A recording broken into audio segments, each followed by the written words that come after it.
Hello बच्चों, good evening, नमस्कार। क्या हालचाल। तो आई होप आपकी तैयारी अच्छे से चल रही होगी। और आज हम लोग अंतर वाले सारे प्रश्न करेंगे। ऑर्गेनिक, इनऑर्गेनिक और फिजिकल केमिस्ट्री तीनों से अंतर वाले जितने भी क्वेश्चन आपके एग्जाम में बन सकते हैं वो सारे क्वेश्चन इस लेक्चर में हम लोग डिस्कस करेंगे। तो वीडियो लंबा हो सकता है क्योंकि ढेर सारे अंतर हैं और इनमें से एग्जाम में पक्के कुछ न कुछ अंतर पूछे जाएंगे और इससे बाहर अंतर आपको करने की जरूरत नहीं है। इतना करने लेने के बाद इससे बाहर नहीं आता है। तो चलिए शुरू करते हैं अंतर वाले प्रश्न। देखो, सबसे पहले सॉलिड स्टेट से शुरू करते हैं। ऑर्गेनिक, इनऑर्गेनिक और फिजिकल तीनों का करेंगे। ठीक है, पहले फिजिकल से शुरुआत करते हैं, फिर इनऑर्गेनिक, ऑर्गेनिक, इस तरह से करेंगे। क्रिस्टलीय ठोस तथा अक्रिस्टलीय ठोसों में अंतर बताना है। ठीक है, क्रिस्टलीय और अक्रिस्टलीय ठोसों में अंतर बताना है। तो आप जानते हो कि क्रिस्टलीय ठोस का निश्चित ज्यामितीय आकृति होता है। क्रिस्टलीय ठोस का निश्चित ज्यामितीय आकृति होता है और अक्रिस्टलीय ठोस का कोई निश्चित आकृति नहीं होता है। ठीक है, जब इन्हें चाकू से काटा जाता है या तेज धार वाले हथियार से, औजार से काटा जाता है तो दो सतह प्राप्त होंगे जो चिकने सतह होंगे, समतल सतह वाले दो टुकड़े प्राप्त होंगे। लेकिन जब आप इन्हें धारदार औजार से काटोगे तो दो जो सतह प्राप्त होंगे वो समतल नहीं होंगे बल्कि खुरदरे सतह होंगे। इनका द्रवणांक नियत एवं स्पष्ट होता है, यानी कि शार्प मेल्टिंग पॉइंट होता है, तीक्ष्ण होता है और एक निश्चित बिंदु होता है। लेकिन इनका द्रवणांक निश्चित नहीं होता बच्चों। ये ताप के एक परास में, टेम्परेचर के एक रेंज में पिघलते हैं। एनिसोट्रोपिक होते हैं। क्रिस्टलीय ठोस विषमदैशिक होते हैं, अर्थात एक ही भौतिक गुण का मान भिन्न भिन्न दिशाओं में अलग अलग होता है। जैसे अपवर्तनांक ले लिए तो एक ही ठोस में, एक ही क्रिस्टलीय ठोस में हो सकता है कि अपवर्तनांक का मान भिन्न भिन्न दिशाओं में अलग अलग हो। तो इस गुण को विषमदैशिकता कहते हैं, एनिसोट्रोपी कहते हैं। क्रिस्टलीय ठोस आइसोट्रोपिक होते हैं, अर्थात समदैशिक होते हैं। सभी दिशाओं में एक ही भौतिक गुण का मान एक जैसा होता है। सत्य ठोस है, वास्तविक ठोस है, ट्रू सॉलिड है। कौन? क्रिस्टलीय ठोस। और अक्रिस्टलीय ठोस असत्य ठोस होते हैं, आभासी ठोस होते हैं। ठीक है, तो इसमें से ऑब्जेक्टिव सवाल भी बन सकता है कि इनमें से दे देगा, 4 ऑप्शन पूछेगा, बताओ इनमें से कौन विषमदैशिक है। 3 उदाहरण अक्रिस्टलीय ठोस का रहेगा और एक क्रिस्टलीय ठोस का रहेगा। ठीक है, तो आपको विषमदैशिक चुनना है, मतलब क्रिस्टलीय चुनना है। उसी तरह से पूछेगा इनमें से कौन असत्य ठोस है। 3 क्रिस्टलीय रहेंगे और एक रबर डाल देगा, तो आपको पता है रबर अक्रिस्टलीय ठोस है। ठीक है, अवयवी कण दीर्घ परासी व्यवस्था में होते हैं, यानी लॉन्ग रेंज ऑर्डर होता है। किसमें? क्रिस्टलीय ठोस में। एक ही तरह का संरचना आपको लंबी दूरी तक देखने को मिलेगा। लेकिन अक्रिस्टलीय एमॉर्फस सॉलिड, अक्रिस्टलीय ठोस में लघु परासी व्यवस्था होता है। तो इतना डिफरेंस आप याद रख सकते हो। इनका हीट ऑफ फ्यूजन यानी गलन की जो ऊष्मा होती है कांस्टेंट होती है और उसका हीट ऑफ फ्यूजन अनिश्चित होता है। ठीक है, तो ये हो गया। आप स्क्रीनशॉट भी ले सकते हो इसका। चलो आगे बढ़ते हैं। अब स्क्रीनशॉट लेने का टाइम है नहीं, इसको याद कर लेना है। देखो, शॉर्टकी दोष और फ्रेंकल दोष में अंतर चाहिए। शॉर्टकी दोष और फ्रेंकल दोष में अंतर। तो देखो, जब धनायन और ऋणायन समान संख्या में जालक बिंदु से गायब हो जाते हैं तो इसे शॉर्टकी दोष कहते हैं। फ्रेंकल दोष में कोई गायब नहीं होता। धनायन अपने जालक बिंदु से हटके क्रिस्टल के अंतराली स्थान में चले जाते हैं। शॉर्टकी दोष के कारण क्रिस्टल का घनत्व कम हो जाता है बच्चों, और फ्रेंकल दोष के कारण घनत्व पे कोई प्रभाव नहीं पड़ता। ठीक है, उसके बाद शॉर्टकी दोष के लिए कोऑर्डिनेशन नंबर हाई होना चाहिए, उप सह संयोजन संख्या उच्च होना चाहिए। लेकिन फ्रेंकल दोष के लिए कोऑर्डिनेशन नंबर निम्न होना चाहिए, कम होना चाहिए। शॉटकी दोष में धनायन और ऋणायन का आकार लगभग समान होता है बच्चों, और फ्रेंकल दोष में धनायन का आकार ऋणायन से छोटा होता है। तो चलो देख लेते हैं। सामान्य लैटिस साइट से धनायन और ऋणायन दोनों निष्कासन से उत्पन्न होता है, यानी दोनों के निष्कासन से उत्पन्न होता है, दोनों गायब हो जाते हैं। फ्रेंकल दोष में लैटिस साइट से जालक बिंदु से धनायन अंतराली स्थान पे चले जाते हैं। क्रिस्टल के डेंसिटी को घटा देता है। क्यों? क्योंकि धनायन ऋणायन गायब हो गया तो द्रव्यमान कम हो गया, द्रव्यमान कम हो गया तो घनत्व कम हो जाएगा। लेकिन यहां पे कोई गायब नहीं हुआ है, अपना स्थान परिवर्तित किया है, केवल है उसी में, इसीलिए द्रव्यमान में परिवर्तन नहीं तो घनत्व में भी कोई परिवर्तन नहीं। शॉटकी दोष के कारण डाई इलेक्ट्रिक कांस्टेंट पे कोई प्रभाव नहीं पड़ता, क्योंकि समान संख्या में धनावेश और ऋणावेश जाता है। लेकिन इसके वजह से डाई इलेक्ट्रिक कांस्टेंट में वृद्धि होता है, क्योंकि धनायन जिधर जाएगा उधर पॉजिटिव चार्ज, उस साइड में पॉजिटिव चार्ज बढ़ेगा, और जिधर से चला जाएगा उस साइड में पॉजिटिव चार्ज घटेगा। ठीक है, तो पोलराइजेशन क्रिएट होगा। यहाँ पे आयंस का कोऑर्डिनेशन नंबर उच्च होना चाहिए, ठीक है, हाई होना चाहिए, और आकार समान होना चाहिए। ठीक है, पहले ही बताए। और यहाँ पे कोऑर्डिनेशन नंबर कम होना चाहिए, और धनायन का आकार छोटा होना चाहिए, और ऋणायन का आकार बड़ा होना चाहिए। तो ये है शॉटकी दोष और फ्रेंकल दोष में अंतर।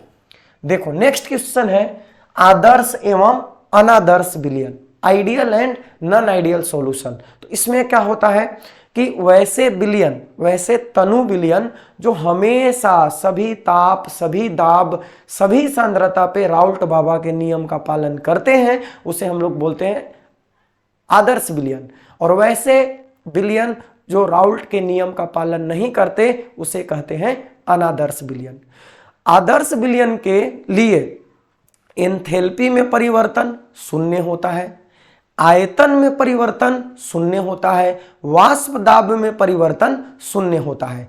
यानी जब आप विलय को विलायक में मिलाओगे और आदर्श विलयन बनाओगे तो न उष्मा अवशोषित होगा न उत्सर्जित होगा, न आयतन घटेगा न आयतन बढ़ेगा, न वाष्प अधिक बनेगा न वाष्प कम बनेगा, जितना पहले था कांस्टेंट रहेगा। ठीक है, और वही सारा चीज उल्टा हो जाएगा किसमें? अनादर्श विलयन में। अनादर्श विलयन में क्या होता है कि ये राउल्ट के नियम का पालन नहीं करेगा, यानी पी टोटल कभी भी इसका Pa प्लस Pb के जोड़ के बराबर नहीं होगा। इसका वाष्प दाब में परिवर्तन हो जाएगा, वाष्प दाब बढ़ भी सकता है घट भी सकता है। तो आपको तो पता है जब बढ़ जाएगा तो धनात्मक विचलन कहते हैं, और घट जाएगा तो ऋणात्मक विचलन कहते हैं। ठीक है, उसके बाद एंथैल्पी में भी परिवर्तन हो जाएगा, उष्मा अवशोषित भी कर सकता है, उत्सर्जित भी कर सकता है, आयतन बढ़ भी सकता है घट भी सकता है। ठीक है, तो हम लिख सकते हैं यहाँ पे कि सभी ताप और सभी सांद्रता पे राउल्ट के नियम का पालन करता है। कौन? आदर्श विलयन, आइडियल सॉल्यूशन। अनआइडियल सॉल्यूशन क्या है या नॉन आइडियल सॉल्यूशन सभी ताप और सभी सांद्रता पे राउल्ट के नियम का पालन नहीं करता। ठीक, फिर उसके बाद इसका जो पी टोटल होगा, पी टोटल यानी टोटल वेपर प्रेशर हमेशा इक्वल होगा Pa प्लस Pb के, यानी विलय और विलायक के आंशिक दाब के जोड़ के बराबर होगा। लेकिन यहां पे पी टोटल कभी भी इक्वल नहीं होगा Pa प्लस Pb के। क्लियर है? उसके बाद देखो आयतन में परिवर्तन, यानी डेल्टा भी मिक्स क्या हो जाएगा? जीरो हो जाएगा, क्योंकि यहाँ पे आयतन में कोई परिवर्तन नहीं होगा।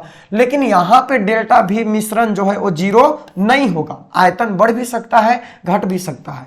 एंथैल्पी में परिवर्तन डेल्टा H मिक्सिंग जीरो होगा, लेकिन यहाँ पे डेल्टा H मिक्सिंग जीरो नहीं होगा।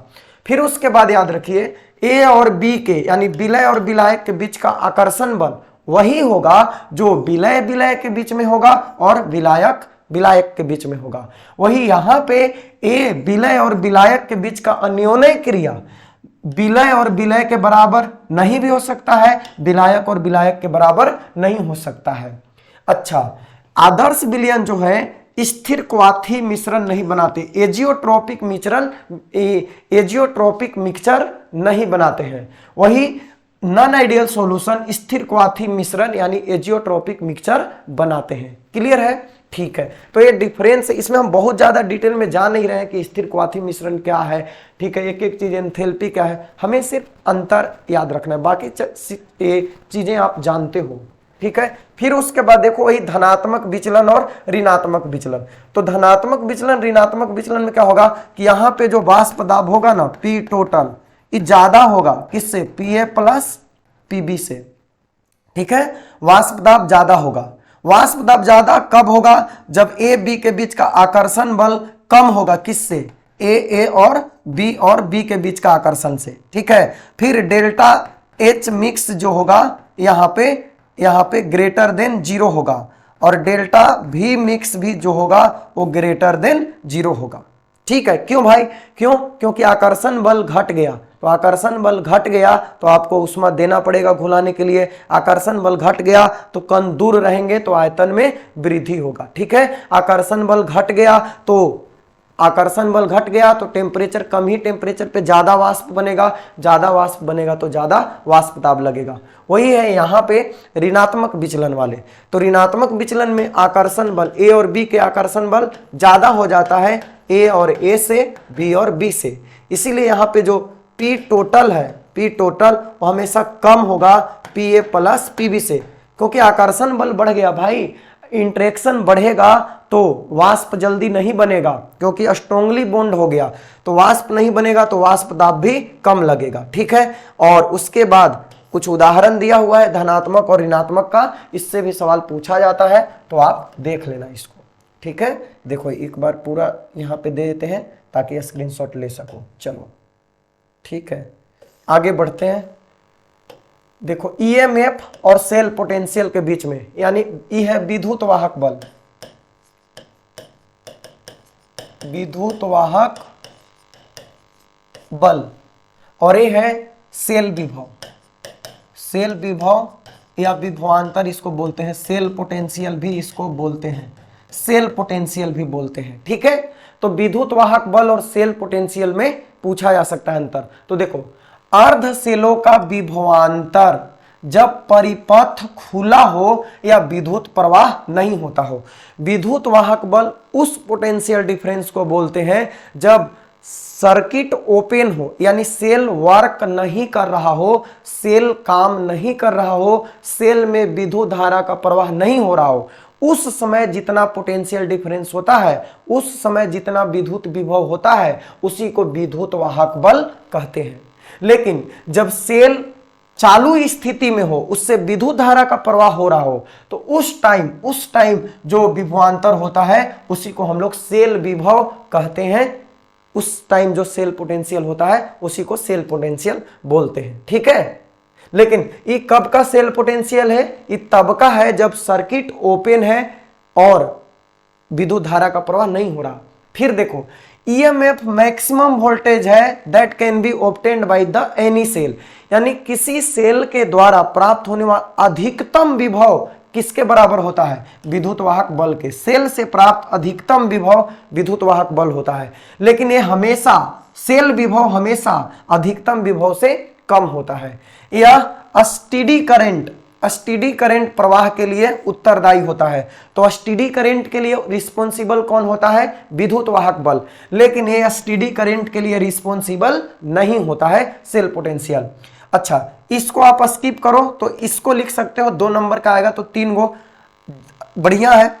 इसका माप पोटेंशियोमीटर से करते हैं, इंपॉर्टेंट पॉइंट है। विद्युत वाहक बल को हम किससे मापते हैं, पोटेंशियोमीटर से मापते हैं, लेकिन सेल विभव को किससे मापते हैं, वोल्ट मीटर से मापते हैं। सेल विभव को वोल्ट मीटर से मापते हैं, ठीक है। तो ये अंतर था किसके बीच में, सेल पोटेंशियल और विद्युत वाहक बल। फिर से एक बार सुन लो, विद्युत वाहक बल उस टाइम विभव है, उस टाइम का विभव है जब सेल काम नहीं कर रहा हो, उसमें विद्युत धारा का प्रवाह नहीं हो रहा हो।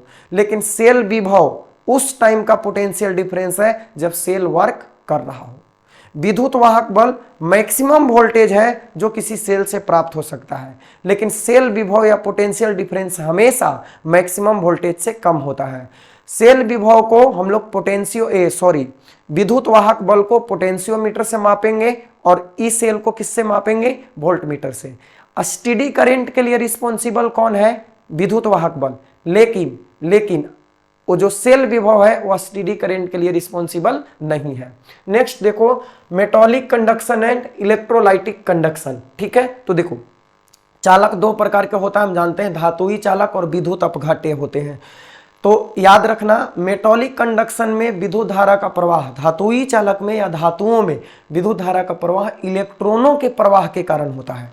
ठीक है, लेकिन उसमें जो विद्युत अपघट्य है जिसे हम इलेक्ट्रोलाइटिक कंडक्टर कहते हैं, उसमें विद्युत धारा का प्रवाह आयनों के गति के कारण होता है। ठीक है, जब धातुई चालक होता है तो उसमें जब विद्युत धारा का प्रवाह होगा तो उसके गुण में कोई परिवर्तन नहीं होगा चालक के, लेकिन इसमें गुण में परिवर्तन हो जाएगा। ठीक है, धातुई चालक जो होते हैं उसमें द्रव्यमान का स्थानांतरण नहीं होता है जब विद्युत धारा का प्रवाह होता है, लेकिन इसमें आयन के रूप में द्रव्यमान का स्थानांतरण होता है। ठीक है, तो चलो देख लेते हैं एक बार।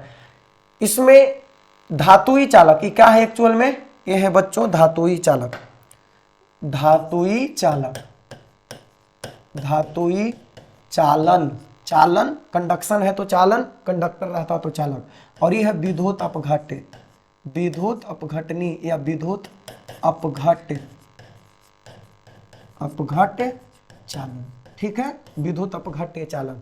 ध्यान देना कि धातुई चालक में विद्युत धारा का प्रवाह इलेक्ट्रॉनों के गति के कारण होता है, लेकिन इसमें विद्युत धारा का प्रवाह, विद्युत अपघट्य में विद्युत धारा का प्रवाह आयन के गति के कारण होता है। इसमें कोई रासायनिक अभिक्रिया नहीं होती, लेकिन इसमें ध्यान रखना रेडॉक्स रिएक्शन होता है। हम लोग इलेक्ट्रोकेमिस्ट्री में पूरा कर चुके हैं सब। तो विद्युत अपघटनी चालक में हमेशा रेडॉक्स रिएक्शन होता है, ऑक्सीकरण अवकरण होता है। इसमें पदार्थ का स्थानांतरण नहीं होता, अभी बताया हम, इसमें द्रव्यमान का स्थानांतरण नहीं होता, लेकिन इसमें आयन के रूप में द्रव्यमान का स्थानांतरण होता है। ताप में वृद्धि के साथ इसकी चालकता घटती है, किसकी, धातुई चालक की। ताप बढ़ाओगे चालकता घटेगी, लेकिन विद्युत अपघटनी का ताप में वृद्धि के साथ चालकता बढ़ती है, क्योंकि आयनों की गतिशीलता बढ़ जाती है। इनका चालकत्व प्रायः उच्च होता है, लेकिन इनका चालकत्व प्रायः निम्न होता है, यानी ये बढ़िया चालक होते हैं, ये थोड़े खराब चालक होते हैं। तो ये हो गया धातुई और विद्युत अपघट्य चालक। ठीक है, एक बार फिर से इसको भी रिपीट कर देते हैं हम। देखो, धातुई चालक में विद्युत धारा का प्रवाह इलेक्ट्रॉन के कारण, विद्युत अपघट्य में आयन के कारण।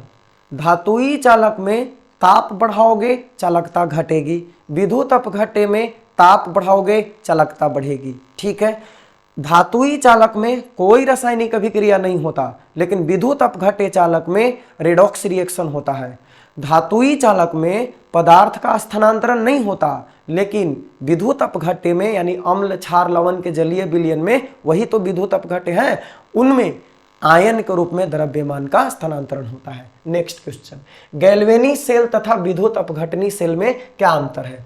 तो ध्यान से सुन लो। देखो, एक है गैल्वेनिक सेल और दूसरा है इलेक्ट्रोलाइटिक सेल यानी विद्युत अपघटनी सेल। Galvanic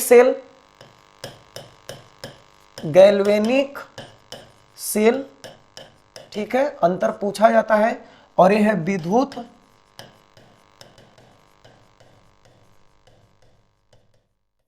अपघटनी cell.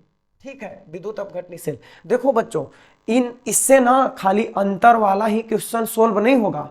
हम 2 बार इसलिए रिपीट कर रहे हैं ना कि आप इसको पक्का याद कर लो, यहां से बड़ी सारे ऑब्जेक्टिव क्वेश्चन बनते हैं। ठीक है, और उसके बाद लघु उत्तरीय प्रश्न में भी अगर आपको गैल्वेनिक सेल के बारे में पूछ ले लिखने के लिए या विद्युत अपघटनी सेल के बारे में, तो जितना पॉइंट इधर लिखा हुआ है वो सब हम लोग यहाँ पे क्या करेंगे, लिख सकते हैं। ठीक है, तो अब चलो ध्यान से देखो, गैल्वेनिक सेल रासायनिक ऊर्जा को विद्युत ऊर्जा में परिवर्तित करता है, रासायनिक ऊर्जा को विद्युत ऊर्जा में परिवर्तित करता है। विद्युत अपघटनी सेल विद्युत ऊर्जा को रासायनिक ऊर्जा में परिवर्तित करता है।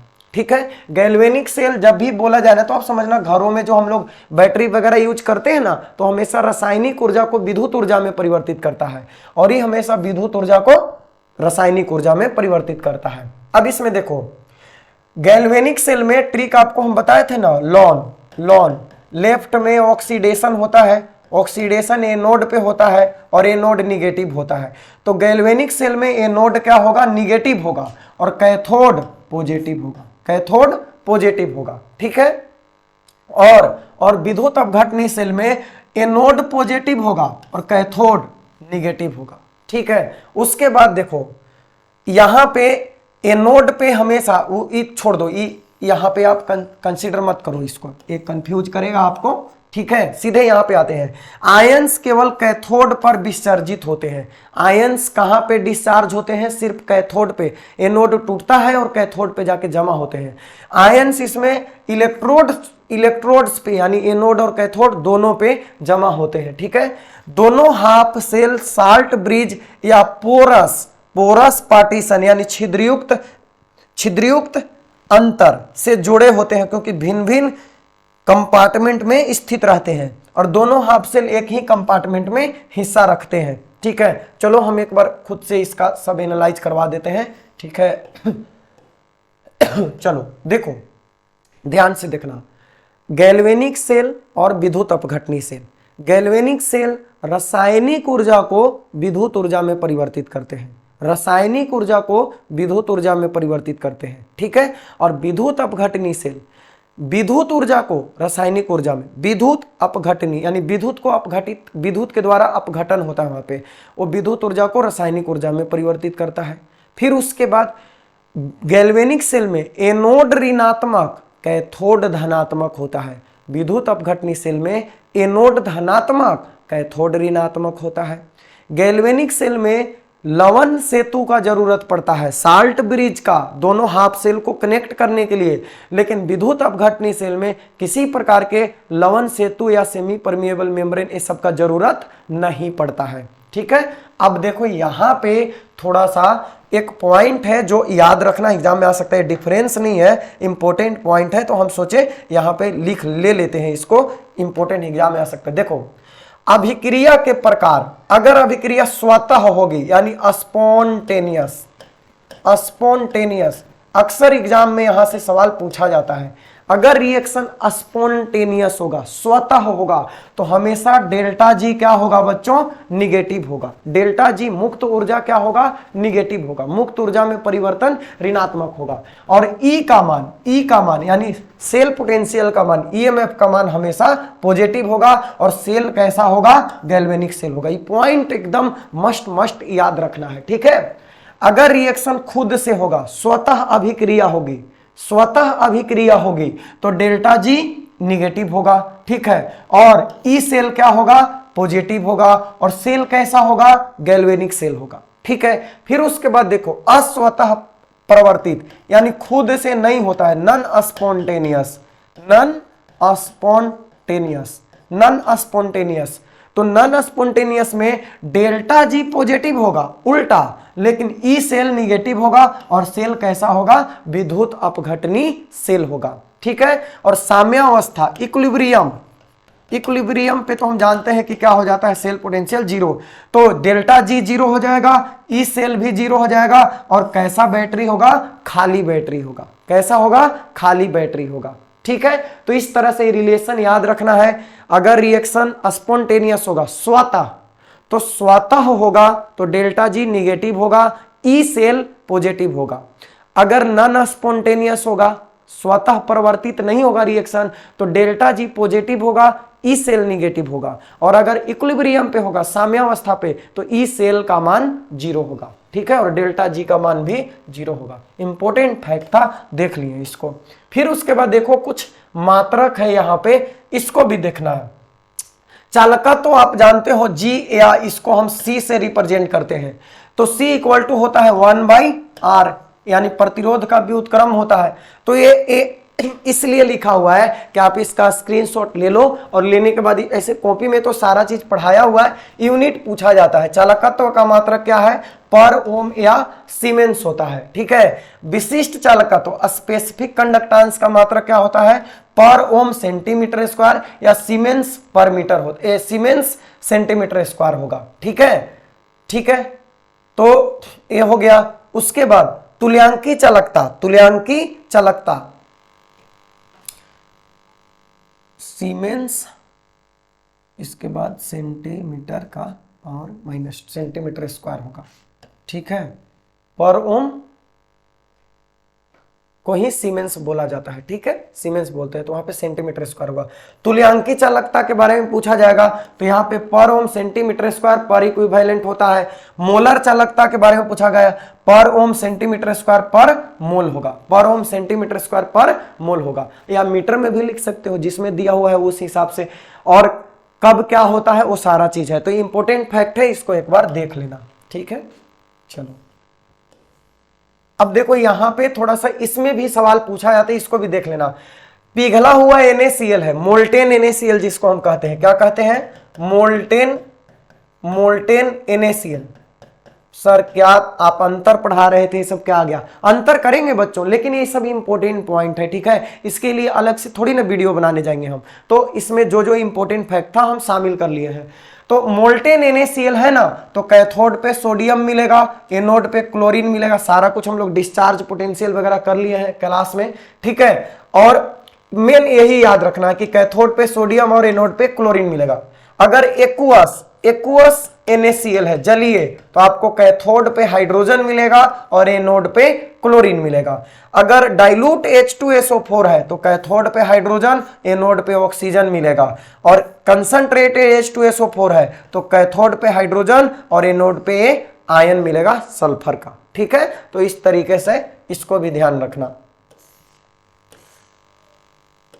ये कुछ यूनिट है और कुछ उदाहरण है, मेन इसका शामिल करने का उद्देश्य ये था, शून्य कोटि के अभिक्रिया का उदाहरण पूछा जाता है। तो देखो प्लेटिनम के सतह पर अमोनिया गैस का विघटन शून्य कोटि की अभिक्रिया का उदाहरण है। प्लेटिनम के सतह पर अमोनिया गैस का अपघटन शून्य कोटि के अभिक्रिया का उदाहरण है, ठीक है। फिर देखो प्रथम कोटि, ये जो N2O5, इस तरह से मॉलिक्यूलर डिसोसिएशन जो होता है ना, N2O5 डिसोसिएट होके NO2 प्लस O2 बनाया, NH4NO2 डिसोसिएट होके N2 प्लस H2O बनाया, H2O2 डिसोसिएट होके H2O प्लस O2 बनाता है। ये सब के सब प्रथम कोटि के अभिक्रिया का उदाहरण है, ठीक है। द्वितीय कोटि में देखो 2NO2 मिलके 2A टूट के 2NO प्लस O2 बनाया, और H2 प्लस, ये इंपॉर्टेंट है, H2 प्लस I2 मिलके HI बनाया, तो ये सेकेंड ऑर्डर रिएक्शन है। थर्ड ऑर्डर रिएक्शन आपके लिए जरूरी नहीं है, ठीक है, और फ्रैक्शनल ऑर्डर भी उतना जरूरी नहीं है। तो जीरो ऑर्डर और फर्स्ट ऑर्डर और सेकेंड ऑर्डर का एग्जाम्पल याद रहना चाहिए। जीरो ऑर्डर में मैक्सिमम पूछा जाता है अमोनिया का प्लेटिनम के सतह पे विघटन, ये जीरो ऑर्डर रिएक्शन है। N2O5 डिसोसिएट होता है, H2O2 डिसोसिएट होता है, तो ये सब हमारा फर्स्ट ऑर्डर रिएक्शन है। H2 plus I2 second order reaction है, ठीक है। यूनिट तो आपको सबको पता है, जीरो ऑर्डर रिएक्शन के लिए मोल पर लीटर पर सेकेंड होता है, फर्स्ट ऑर्डर के लिए पर सेकेंड होता है, और सेकेंड ऑर्डर के लिए लीटर पर मोल पर सेकेंड होता है, ठीक है। फिर नेक्स्ट देखो, अब आते हैं अंतर में। अभिक्रिया के कोटि और अनुक्ता के बीच में अंतर, अभिक्रिया की कोटि और अनुक्ता के बीच में अंतर। देखो कोटि हमेशा एक्सपेरिमेंट से निकलता है, किससे, एक्सपेरिमेंट से, और जो अनुक्ता है वो सैद्धांतिक प्रक्रिया है, यानी वो थ्योरेटिकल कॉन्सेप्ट है। और कोटि कैसा है, एक्सपेरिमेंटल कॉन्सेप्ट है, प्रायोगिक अवधारणा है, ठीक है। तो पहला अंतर हो गया। दूसरा, जब कोई वेग समीकरण लिखा रहता है तो उसका सांद्रता का जो घात होता है उसको जोड़ देते हैं, वही कोटि होता है। और अनुक्ता क्या होता है कि अब सरल अभिक्रिया में जितने अभिकारक के अणु भाग लेते हैं वो हमारा अनुक्ता होता है, ठीक है। और जो कोटि है वो शून्य भी हो सकता है, पॉजिटिव भी हो सकता है, निगेटिव भी हो सकता है, भिन्नांक भी हो सकता है, लेकिन अनुक्ता हमेशा पॉजिटिव होता है, ठीक है, शून्य नहीं हो सकता अनुक्ता, ठीक है। और आगे देख लो, यह एक प्रयोगात्मक मात्रा होती है, यानी एक्सपेरिमेंटल है, इसकी गणना नहीं की जा सकती, ये एक्सपेरिमेंट से ही निकलेगा। और अनुक्ता जो है ये सैद्धांतिक अवधारणा है, ठीक है। और सबसे छोटा पद या सबसे जो धीमा पद होता है अभिक्रिया का, उसी से निकाला जाता है। ये भिन्नात्मक हो सकता है, शून्य भी हो सकता है, लेकिन ये हमेशा पूर्णांक होगा, पूरा अंक होगा, धनात्मक होगा। यह प्राथमिक के साथ साथ जटिल अभिक्रियाओं के लिए भी लागू होता है, ठीक है। कोटि जो है वो सिंपल और कॉम्प्लेक्स दोनों तरह के रिएक्शन के लिए होता है, लेकिन अनुक्ता केवल प्राइमरी रिएक्शन, प्राथमिक अभिक्रिया जो होते हैं, सरल अभिक्रिया, उनके लिए होता है। जटिल अभिक्रिया कई स्टेप में होते हैं तो उनकी अनुक्ता का कोई मतलब नहीं होता। जटिल अभिक्रिया के लिए कोटि सबसे छोटे पद द्वारा ज्ञात की जाती है और जटिल अभिक्रिया के लिए अनुक्ता का कोई भी महत्व नहीं होता है। तो ये हो गया आपका अनुक्ता और कोटि में अंतर। ठीक है, उसके बाद देखो अभिक्रिया के वेग तथा वेग स्थिरांक में अंतर। तो आपको पता है अभिक्रिया का वेग रेट क्या होता है, रेट इक्वल टू होता है के और कंसंट्रेशन ऑफ रिएक्टेंट के पावर n। तो यहाँ पे ई जो है अभिक्रिया का दर है और ये अभिक्रिया का वेग स्थिरांक है, इसी के बीच में अंतर ज्ञात करना है। ठीक है, तो अभिक्रिया का वेग क्या है, अभिकारक या प्रतिफल के सांद्रता में परिवर्तन की दर, यानी समय के साथ अभिकारक का मात्रा घटेगा, प्रतिफल का मात्रा बढ़ेगा, उसी की दर को हम लोग बोलते हैं अभिक्रिया की दर। लेकिन ये एक समानुपाती नियतांक है। के क्या है, कोई रेट नहीं है, कोई वेग नहीं है, बल्कि यह समानुपाती नियतांक है। ठीक है, और ये जो है सांद्रता में परिवर्तन अभिक्रिया का वेग कहलाता है और ये एक समानुपाती नियतांक है, याद रखिएगा। यह सांद्रण पर निर्भर करने वाला परिवर्तनशील राशि है। जो अभिक्रिया का वेग है ना, अभिकारक के सांद्रता पे निर्भर करता है, लेकिन यह सांद्रण से अप्रभावित होता है, कांस्टेंट है। रेट कांस्टेंट क्या है, कांस्टेंट है। तो इसका मात्रात्मक मात्रक अभिक्रिया के कोटि पर निर्भर नहीं करता। वेग स्थिरांक अभिक्रिया का वेग का मात्रक हमेशा मोल पर लीटर पर टाइम होगा। टाइम के जगह पे पर सेकेंड या पर मिनट या पर घंटा लिख सकते हो, मोल पर लीटर पर टाइम होगा। लेकिन अभिक्रिया की कोटि का जो है वो हमेशा क्या होता है, चेंज होता है। जीरो ऑर्डर के लिए अलग, फर्स्ट ऑर्डर के लिए अलग, सेकेंड ऑर्डर के लिए अलग। ठीक है, तो इंपॉर्टेंट है, याद रखना। फिर से एक बार सुन लेते हैं, जो हम लोग पढ़े हैं वही वाला पे ज्यादा ध्यान देंगे तो ठीक रहेगा। अभिक्रिया का वेग अभिकारक या प्रतिफल में के सांद्रता में परिवर्तन की दर है और अब वेग स्थिरांक क्या है, एक समानुपाती नियतांक है। ठीक है, अभिक्रिया का दर सांद्रता पे निर्भर करेगा, रेट कांस्टेंट है, सांद्रता पे निर्भर नहीं करेगा। अभिक्रिया का वेग जो है इसका मात्रक हमेशा मोल पर लीटर पर सेकेंड होता है या पर मिनट, और उसका हमेशा चेंज होता है, कोटि के आधार पे होता है।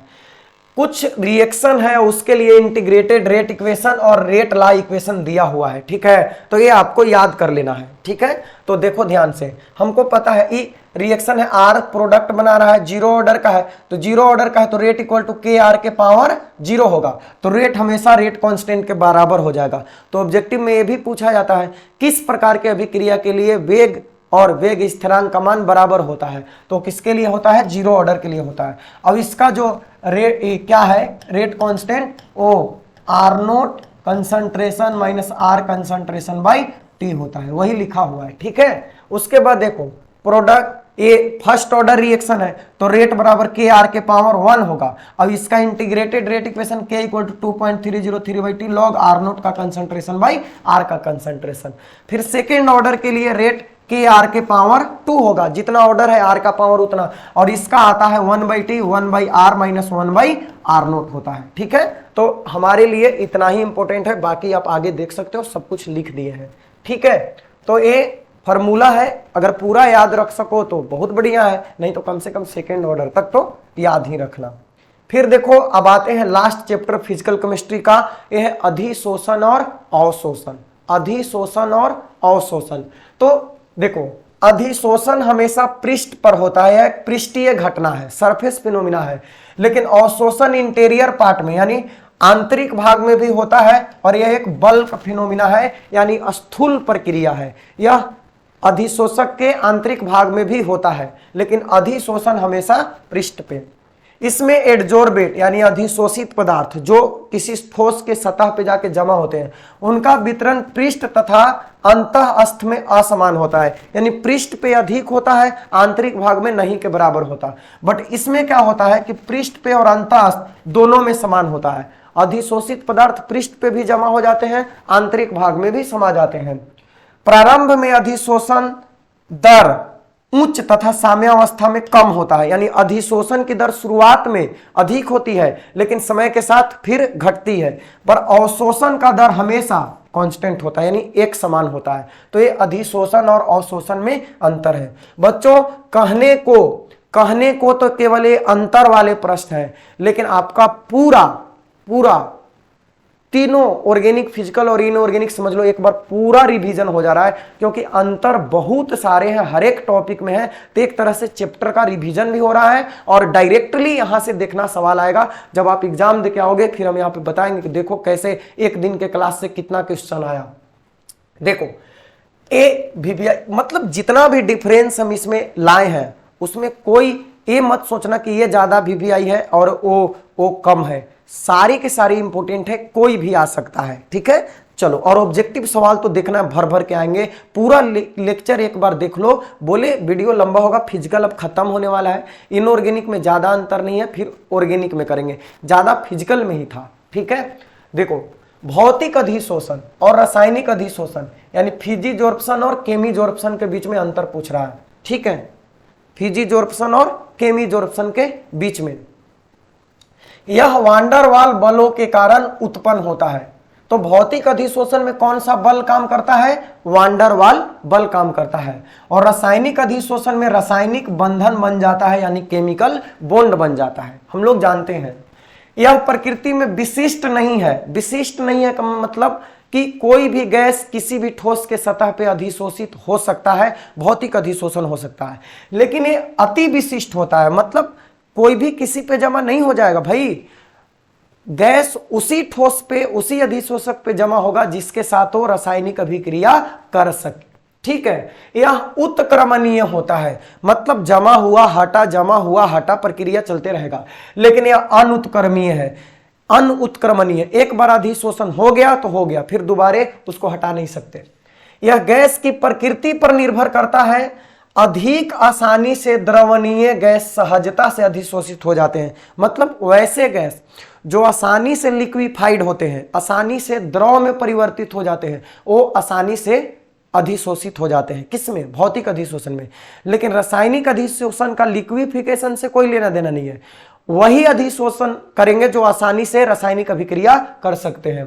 तो यहां पे क्या है कि यह भी प्रकृति पर निर्भर करती है, लेकिन वे गैसें जो अधिशोषक से अभिक्रिया करती है वही अधिशोषित होती है। ठीक है, ठीक है। उसके बाद देखो भौतिक अधिशोषण का एंथैल्पी 20 से 40, बहुत सारा ऑब्जेक्टिव सवाल इसमें से बनेगा आपका एग्जाम में। भौतिक अधिशोषण का 20 से 40 किलोजूल प्रति मोल होता है, और रासायनिक अधिशोषण का 80 से, यहां पे 30 लिखा है, 80 से 240 किलोजूल पर मोल होता है। तो याद रखना इंपॉर्टेंट पॉइंट है, भौतिक का 20 से 40 और रासायनिक का 80 से 240।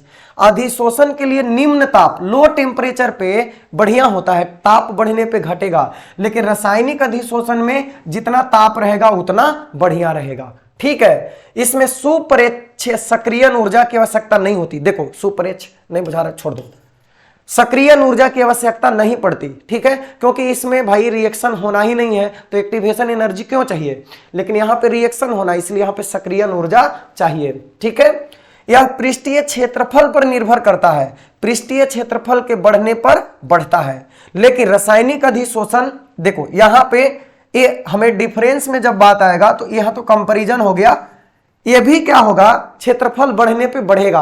अधिशोषक का पृष्ठीय क्षेत्रफल जितना अधिक होगा, भौतिक अधिशोषण उतना ही अधिक होगा, रासायनिक अधिशोषण भी उतना ही अधिक होगा। तो अंतर में ये चीज आप हटा सकते हो। ठीक है, इसमें बहुआण्विक परत बनता है, यानी मल्टी मॉलिक्यूलर लेयर का निर्माण होता है। किसमें? भौतिक अधिशोषण में। लेकिन रासायनिक अधिशोषण में किसी प्रकार के एकल परत का निर्माण होता है, दोबारे उस पे जमा नहीं हो सकते, क्योंकि केमिकल रिएक्शन होना है। तो एक बार गैस जाके रिएक्शन कर लिया तो दोबारे दूसरा परत जो बनेगा वो फिर वहां पे रिएक्शन नहीं कर पाएगा। तो ये बहुआण्विक होता है, लेकिन ये एक आणविक होता है। इंपॉर्टेंट था, ध्यान रखना। ठीक है, आगे बढ़ते हैं। अब जैसे यहां पे धनात्मक सोल और ऋणात्मक सोल के कुछ उदाहरण दिया हुआ है, इसको भी ध्यान रखना। जैसे जल योजित हाइड्रेटेड एल्यूमिना हो गया, फेरिक हाइड्रोक्साइड हो गया, फेरिक ऑक्साइड हो गया। ठीक है, धातु के हाइड्रोक्साइड, FeOH के हॉलथराइज, AlOH का हॉलथराइज, क्षारीय रंजक जैसे प्रिसियन ब्लू, हीमोग्लोबिन, ये सब क्या है? धनावेशित सोल है। वही ऋणावेशित सोल में आएंगे तो कॉपर, सिल्वर और गोल्ड के, यानी धातुओं के जो सोल है, और जो सल्फाइड सोल होते हैं, उसके बाद जिलेटिन, गोंद, स्टार्च, ये सब क्या है? ऋणावेशित सोल है। तो ये भी याद रखना, धनात्मक और ऋणात्मक सोल। अब देखो एंजाइम और उत्प्रेरक, यानी कि एक होता है एंजाइम उत्प्रेरक और एक होता है जो हमारा रासायनिक उत्प्रेरक होते हैं, ठीक है। एंजाइम उत्प्रेरक और रासायनिक उत्प्रेरक। तो आप देखो एंजाइम की संरचना जटिल होती है, लेकिन उत्प्रेरक जो रासायनिक उत्प्रेरक होते हैं जैसे निकेल प्लेटिनम ये सब उत्प्रेरक की तरह काम करते हैं, डी ब्लॉक वाले, इनकी संरचना सिंपल होती है, साधारण होती है, ठीक है। ये लिविंग बींग के द्वारा उत्पन्न होते हैं, मतलब जीव जंतुओं पेड़ पौधों से प्राप्त होते हैं कौन, एंजाइम, और ये भी उत्प्रेरक की तरह काम करते हैं। और ये लिविंग बींग से प्राप्त नहीं होते बल्कि ये धातु, मैक्सिमम टाइम में धातु या उनके ऑक्साइड सल्फाइड इस तरह से होते हैं। इनकी एक्टिविटी अति विशिष्ट होती है, ठीक है, यानी बहुत अधिक विशिष्ट होते हैं। एक एंजाइम एक ही अभिक्रिया को उत्प्रेरित कर सकता है, दूसरे को नहीं। लेकिन अब देखो विशिष्ट तो ये भी होते हैं पर ये एंजाइम इतना विशिष्ट नहीं होते। इसके लिए ताप एवं पीएच नियत होता है, ठीक है, ताप और पीएच नियत होता है, लेकिन इसके लिए ताप और पीएच नियत नहीं होता, ठीक है। एंजाइम के लिए टेम्परेचर और पीएच क्या होता है, कांस्टेंट होता है। जैसे 298 से 310 केल्विन का टेम्परेचर को हम लोग ऑप्टिमम टेम्परेचर कहते हैं, ठीक है, और 5 से 7 जो पीएच है वो एंजाइम के लिए अच्छा है, लेकिन यहाँ पे कोई वैसा कांस्टेंट नहीं है। और जैसे जाइमेज जो है वो ग्लूकोज को किस में बदल रहा है, इथाइल अल्कोहल में, और यहाँ पे रासायनिक उत्प्रेरक है आयरन मॉलिब्डेनम उत्प्रेरक वर्धक है, ठीक है। आगे बढ़ते हैं, द्रव स्नेही और द्रव विरोधी कोलाइड, यहां से भी 5 नंबर का सवाल पूछा गया है एग्जाम में पहले, तो देख लेते हैं इसको भी। देखो लायोफिलिक और लायोफोबिक कोलाइड, द्रव स्नेही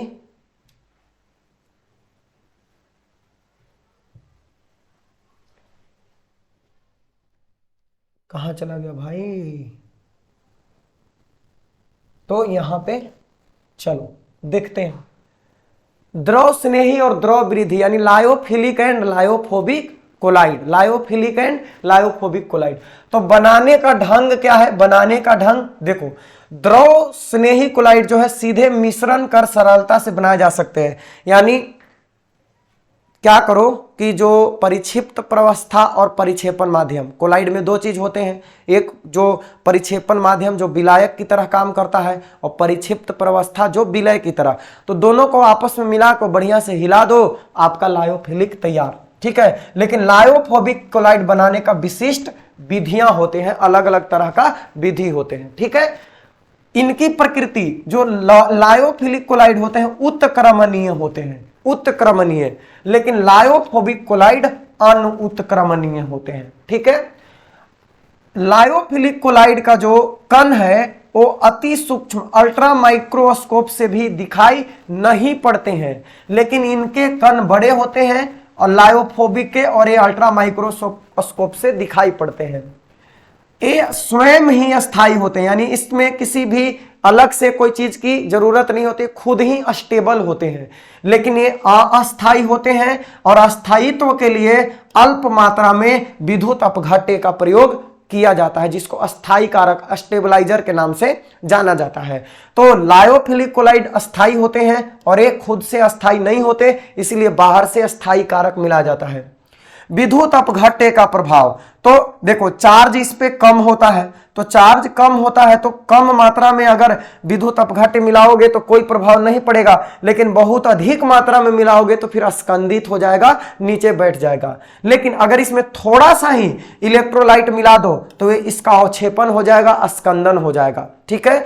श्यानता, विस्कोसिटी चिपचिपाहट, तो इसका श्यानता परिक्षेपण माध्यम से अधिक होता है, यानी जितना चिपचिपाहट विलायक में था कोलाइड का उससे ज्यादा होगा, ठीक है, कोलाइड का उससे ज्यादा होगा। लेकिन इसका जो है इसका परिक्षेपण माध्यम के लगभग समान ही होता है, ठीक है।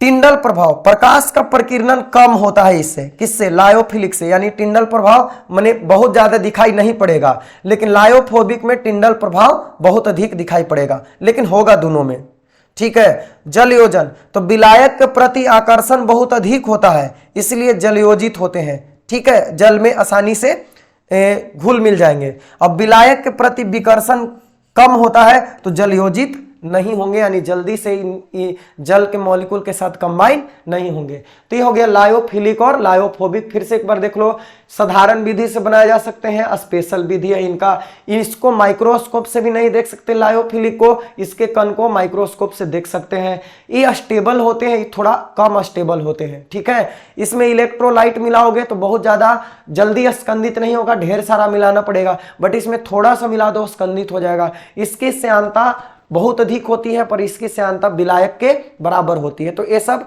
अंतर है, याद रखना। ठीक, आगे बढ़ते हैं। देखो, बहुआण्विक कोलाइड और बृहद आणविक कोलाइड, इसके बारे में भी।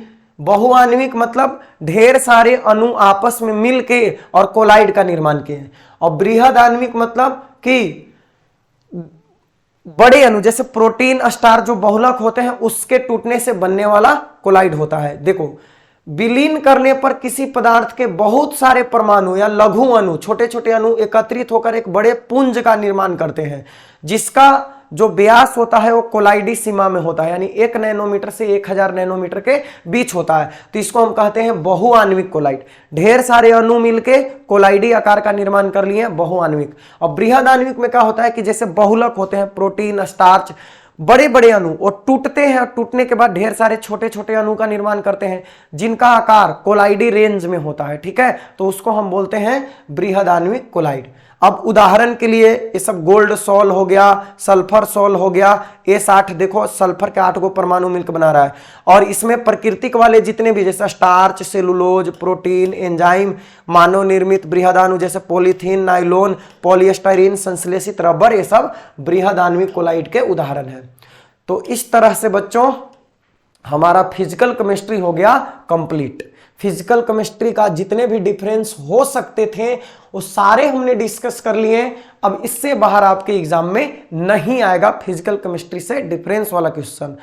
सिर्फ डिफरेंस ही नहीं था, इसमें कई सारे डिफिनेशन आप दे सकते हो, ठीक है। कोई हमसे पूछ लेगा लायोफिलिक कोलाइड क्या है, तो पूरा उसका डिटेल आप दे सकते हो। गैल्वेनिक सेल क्या है उसके बारे में बता सकते हैं। अक्रिस्टलीय ठोस क्या है उसके बारे में बता सकते हैं। कई सारे इंपॉर्टेंट फैक्ट मैंने आपको बताया। तो कंटिन्यू वीडियो को लास्ट तक देखो, सारा कुछ आपका क्लियर हो जाएगा। अब देखो आगे इनऑर्गेनिक वाला स्टार्ट करते हैं। थोड़ा सा बैटरी डिस्चार्ज हो रहा है लैपटॉप का, चार्ज लगा दीजिए बैटरी। चलिए अब आते हैं इनऑर्गेनिक केमिस्ट्री में, अकार्बनिक रसायन। तो पहला है बच्चों निस्तापन एवं जारण में अंतर बताएं। निस्तापन एवं जारण में तो देखो आपको पता है, जब धातु प्राप्त करने के लिए रिडक्शन की प्रक्रिया से गुजारते हैं अयस्क को, तो उससे पहले उसको ऑक्साइड में परिवर्तित करते हैं। किसमें? ऑक्साइड में। तो ऑक्साइड में परिवर्तित करने का 2 तरीका है, एक है कैल्सिनेशन और दूसरा है रोस्टिंग। तो कैल्सिनेशन मतलब निस्तापन और रोस्टिंग मतलब जारण या भर्जन, ठीक है। तो इसमें अंतर चाहिए। तो देखो निस्तापन में क्या करते हैं कि सांद्रित अयस्क को वायु के कम उपस्थिति में या अनुपस्थिति में उसके गलनांक से कम ताप पर गर्म करते हैं ताकि वो ऑक्साइड में परिवर्तित हो जाए, ठीक है। और जारण या भर्जन में क्या करते हैं कि सांद्रित अयस्क को ऑक्सीजन के उपस्थिति में उसके गलनांक से कम ताप पे गर्म करते हैं। निस्तापन सामान्यतः जो होता है कार्बोनेट अयस्क के लिए यूज होता है, और जारण या भर्जन सल्फाइड अयस्क के लिए क्या होता है? प्रयुक्त होता है। मुख्यतः ताप विखंडन होता है, इसमें थर्मल डिकम्पोजिशन होता है, टूट के ऑक्साइड और कार्बन डाइऑक्साइड बनता है। और यहां पे सामान्यतः ऑक्सीकरण होता है, यानी ऑक्सीजन का जुड़ना होता है, ठीक है। ऑक्सीजन का जुड़ना होता है। तो या देख लो एक बार, निस्तापन में सांद्रित अयस्क को O2 के अनुपस्थिति में या सीमित उपस्थिति में गर्म करते हैं गलनांक से कम ताप पे, और इसमें O2 की अधिकता में गर्म करते हैं। किसमें? जारण या भर्जन में, ठीक है। यह कार्बोनेट अयस्क के लिए यूज होता है, कौन? निस्तापन। और ये सल्फाइड अयस्क के लिए, इसमें टूट के देखो थर्मल डिकम्पोजिशन हो रहा है और इसमें ऑक्सीकरण हो रहा है। तो ये है निस्तापन और जारण। ये थोड़ा सा क्या है भाई, दिख ही नहीं रहा है, बिल्कुल भी नहीं दिख रहा है, तो इसको छोड़ते हैं, ठीक है। सभी खनिजों से धातु का निष्कर्षण, अच्छा अयस्क और खनिज में अंतर है। ये क्या है? दिख तो नहीं रहा है, बिल्कुल भी नहीं, शायद अच्छा अच्छा, लैपटॉप में दिख रहा है भाई, यहीं पे सामने हम ही को नहीं दिख रहा है, और वहां पे लैपटॉप में दिखाई पड़ रहा है, तो इसी में पढ़ लेते हैं ना। खनिज क्या होते हैं, तो भूपर्पटी में प्राकृतिक रूप से पाए जाने वाले वैसे पदार्थ जिसमें धातु पाए जाते हैं, ठीक है। और अयस्क क्या है, तो अयस्क के बारे में हम लोग जानते हैं कि वैसे खनिज जिससे धातु कम खर्च में कम समय में प्राप्त किया जा सके। सभी अयस्क खनिज होते हैं, लेकिन खनिज में लिख सकते हैं सभी खनिज अयस्क नहीं होते हैं, ठीक है। तो ये खनिज और अयस्क के बारे में आप जानते हो पहले से भी। ये देखो भाई साहब, ढलवां लोहा पिटवां लोहा के बारे में था, इसको देख लेना एक बार कि इसमें कितना कार्बन का प्रतिशत होता है। अब देखो आते हैं नाइट्रेट तथा नाइट्राइट में अंतर। नाइट्रेट और नाइट्राइट में अंतर, देखो दोनों में क्या अंतर है, एक मिनट।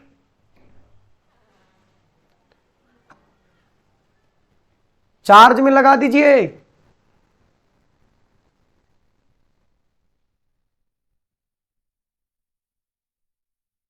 लैपटॉप डिस्चार्ज हो रहा है। देखिए नाइट्रेट और नाइट्राइट में अंतर, तो ताप का प्रभाव। नाइट्रेट पहले समझो, नाइट्रेट क्या है। नाइट्रेट हम लोग बोलते हैं NO3 माइनस को, ठीक है। और नाइट्राइट क्या है, NO2 माइनस है, NO2 माइनस है। तो नाइट्राइट और नाइट्रेट में अंतर चाहिए हमें।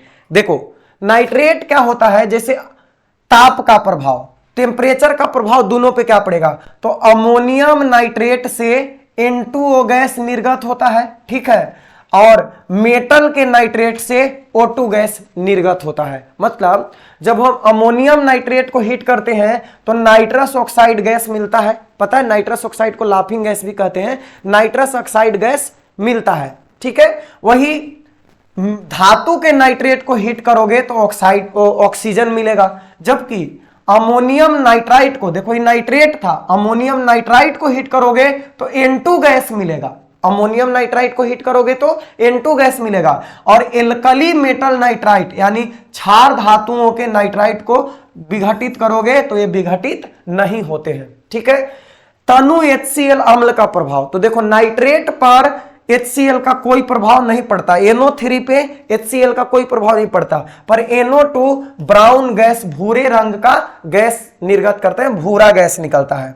रिंग टेस्ट, रिंग टेस्ट में क्या, मिलन स्थल पर ब्राउन रिंग का निर्माण होता है, ठीक है। ब्राउन रिंग टेस्ट देते हैं कौन, नाइट्रेट। लेकिन इसमें क्या होता है कि संपूर्ण विलयन ही ब्राउन हो जाता है, ठीक है। KI का प्रभाव, तो KI का इस पे नाइट्रेट पे कोई प्रभाव नहीं पड़ता, लेकिन नाइट्राइट पे को KI के साथ रिएक्शन करेंगे तो आयोडीन निर्गत होता है, निकलता है, ठीक है।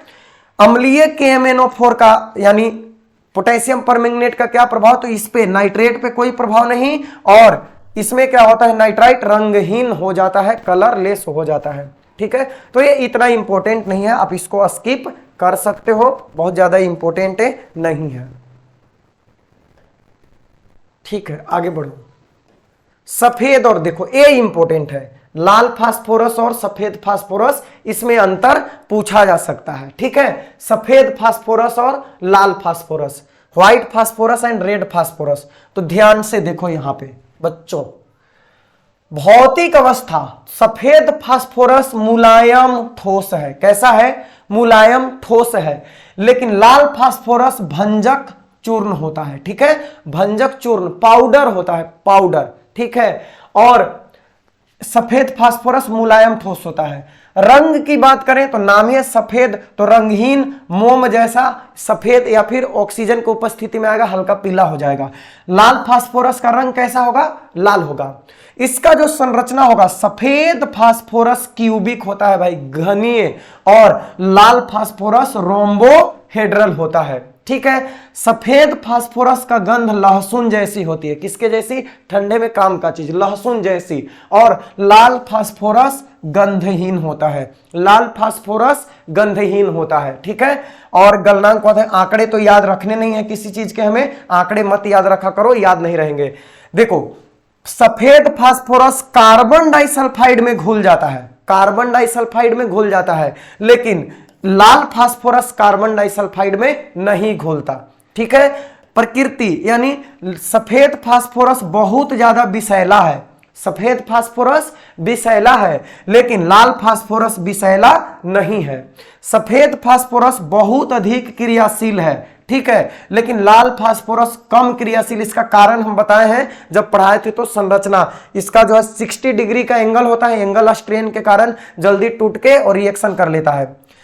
वायु में रखने पे ही स्वतः जलता है। कौन भाई? वायु में रखने पे ही स्वतः जलता है। कौन? सफेद फास्फोरस, लेकिन यहां पे कोई प्रभाव नहीं पड़ता, ठीक है। और स्फुरदीप्ति यानी इस पे कोई लाइट पड़ेगा, ठीक है, कुछ या कोई रेडिएशन पड़ेगा तो चमकता है कि नहीं, तो ये स्फुरदीप्ति प्रदर्शित करता है, लेकिन ये प्रदर्शित नहीं करता। तो इतना ज्यादा याद रखने का जरूरत नहीं है, 2-3 याद रख लो कि मुलायम ठोस होता है, ये भंजक चूर्ण होता है, ठीक है। इसका संरचना क्यूबिक होता है, इसका रंबोहेड्रल होता है। सफेद का लहसुन जैसा गंध और ये गंधहीन होता है। सफेद बहुत विषैला है, लाल विषैला नहीं है। ये तो ऑब्जेक्टिव में भी पूछा जाता है, सफेद फास्फोरस किस में घुलता है? कार्बन डाइसल्फाइड में घुलता है भाई, ठीक है। तो आगे बढ़ते हैं, अब पी ब्लॉक में पहुंच गए हैं हम लोग।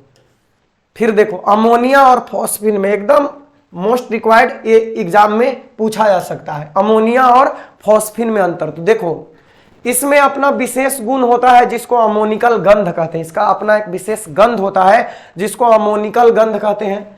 और फॉस्फिन सड़ी हुई मछली की तरह, सड़ी हुई मछली की तरह गंध देता है। वायु से हल्की होता है, कौन? अमोनिया, लेकिन फॉस्फिन वायु से भारी होता है, ठीक है। जल में अत्यधिक विलय होता है। अमोनिया हाइड्रोजन बॉन्ड बनाता है तो जल में आसानी से घुलेगा, और जल में ही फॉस्फिन कम विलय होता है। अमोनिया का जलीय विलयन क्षारीय होता है, लेकिन फॉस्फिन का जलीय विलयन उदासीन होता है। अमोनिया हाइड्रोजन बॉन्ड बनाएगा, लेकिन फॉस्फिन में हाइड्रोजन बॉन्ड नहीं होगा, ठीक है। अमोनिया विषैला नहीं होता है, लेकिन फॉस्फिन बहुत अधिक विषैला होता है। फॉस्फिन बहुत अधिक विषैला होता है। याद रखो, एक बार और देख लो। अमोनिया में अपना एक विशेष प्रकार का गंध होता है जिसको अमोनिकल गंध कहते हैं, लेकिन फॉस्फिन का गंध सड़ी हुई मछली की तरह। जल में अत्यधिक घुल जाता है, कौन? अमोनिया, हाइड्रोजन बंधन के कारण, लेकिन यह जल में नहीं घुलता है, ठीक है। इसमें हाइड्रोजन बंधन पाया जाता है, फॉस्फिन में हाइड्रोजन बंधन नहीं पाया जाता। यह विषैला नहीं है अमोनिया, लेकिन फॉस्फिन विषैला है। तो इतना डिफरेंस बहुत है, ठीक। आगे बढ़ते हैं भाई। SO2 और Cl2 के विरंजक गुणों में अंतर। विरंजक माने समझते हो ना, कलर हटाने वाला प्रॉपर्टी, ठीक है, कलर हटाने वाला प्रॉपर्टी। तो देखो इसमें SO2 का जो विरंजक गुण है, ब्लीचिंग एक्शन जिसको बोलते हैं, वो अवकरण के कारण होता है। किसके कारण होता है? अवकरण के कारण। लेकिन Cl2 का जो विरंजक गुण है वो इसके ऑक्सीकरण गुण के कारण होता है। कोई भी रंगीन पदार्थ है, जैसे देखो SO2 H2O के साथ रिएक्शन किया, हाइड्रोजन दिया, और एक कलर्ड मैटर को नेसेंट हाइड्रोजन के साथ रिएक्शन कराएंगे तो कलरलेस मैटर प्राप्त होगा, ठीक है। और यहां पे क्लोरीन H2O के साथ रिएक्शन करके O दिया, नवजात ऑक्सीजन, और कलर्ड मैटर रंगीन पदार्थ है और नवजात ऑक्सीजन इसको क्या करेगा? कलरलेस। तो इसमें जो ब्लीचिंग एक्शन आया इसके अवकरण गुण के कारण आया, लेकिन इसमें जो आया क्लोरीन के ऑक्सीकारक गुण के कारण आया। इसका विरंजक क्रिया अस्थायी होता है, टेम्पोररी होता है, हमेशा अस्थायी रूप से यह कलर नहीं हटा सकता, लेकिन ये अस्थायी रूप से हटाता है। यह दुर्बल विरंजक है, वीक ब्लीचिंग एजेंट है, लेकिन ये क्या है? स्ट्रॉन्ग ब्लीचिंग एजेंट है। लैंथेनाइड और एक्टिनाइड में अंतर बताना है बच्चों, ये भी इंपॉर्टेंट है, आता है एग्जाम में। तो देखो लैंथेनाइड और एक्टिनाइड, ठीक है। तो लैंथेनाइड जो है ये +3 के अतिरिक्त कुछ स्थितियों में +2 और +4 ऑक्सीकरण अवस्था प्रदर्शित करते हैं। कौन? लैंथेनाइड, ठीक है। लैंथेनाइड का मेन ऑक्सीडेशन स्टेट +3 है, लेकिन कुछ विशेष परिस्थिति में +2 और +4 भी दिखाते हैं। लेकिन एक्टिनाइड ढेर सारे +3 के साथ साथ +4, +5, +6, +7 तक, मतलब हायर ऑक्सीडेशन स्टेट भी शो करते हैं। प्रोमेथियम के को छोड़कर कोई भी इसमें रेडियो सक्रिय नहीं है। लैंथेनाइड, एकमात्र लैंथेनाइड जो रेडियो सक्रिय है तो प्रोमेथियम। याद रखना, आपको नोट्स में लिखवाए भी है। एकमात्र लैंथेनाइड जो रेडियो सक्रिय है वो है प्रोमेथियम, और प्रोमेथियम को छोड़कर कोई रेडियो सक्रिय नहीं है। लेकिन एक्टिनाइड में सब के सब रेडियो सक्रिय है, ठीक है। ये ऑक्सो धनायन नहीं बनाते, ऑक्सो धनायन नहीं बनाते, यानी ऑक्सीजन के साथ मिलकर धनायन का निर्माण नहीं करते, बट ये ऑक्सीजन के साथ मिलकर ऑक्सो धनायन का निर्माण, यूरेनियम का ऑक्सो धनायन, प्लूटोनियम का ऑक्सो धनायन, इस तरह से बनाते हैं।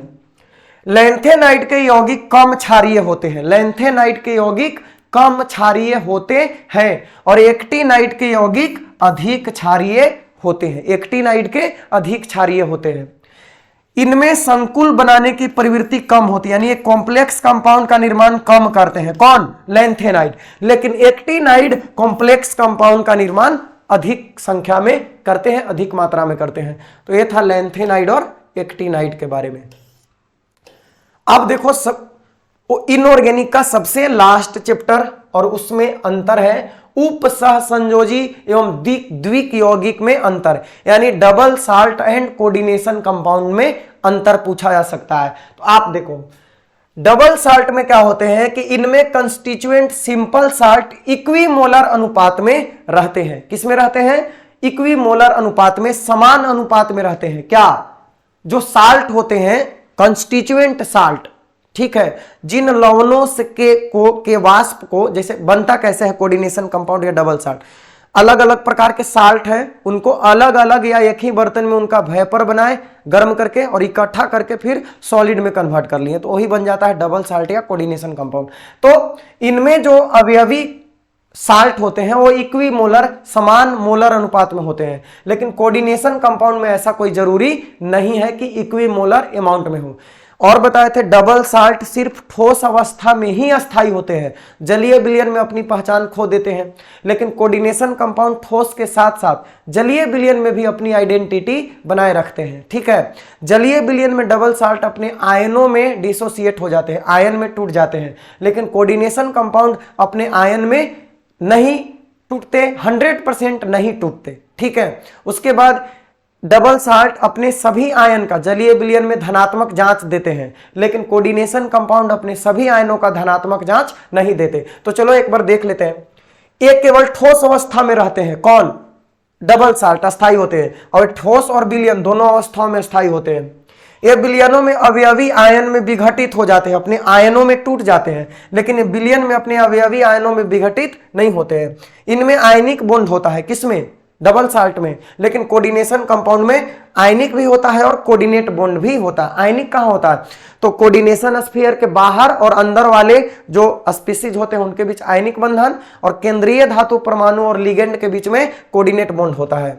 इनमें मेटल के एटम या आयन को नॉर्मल वैलेंसी होता है, यानी इनका जो संयोजकता होता है धातु का वो सामान्य संयोजकता होता है, लेकिन यहाँ पे मेटल एटम आयन के वैलेंसी नॉर्मल से अधिक होता है, नॉर्मल से अधिक वैलेंसी शो करते हैं।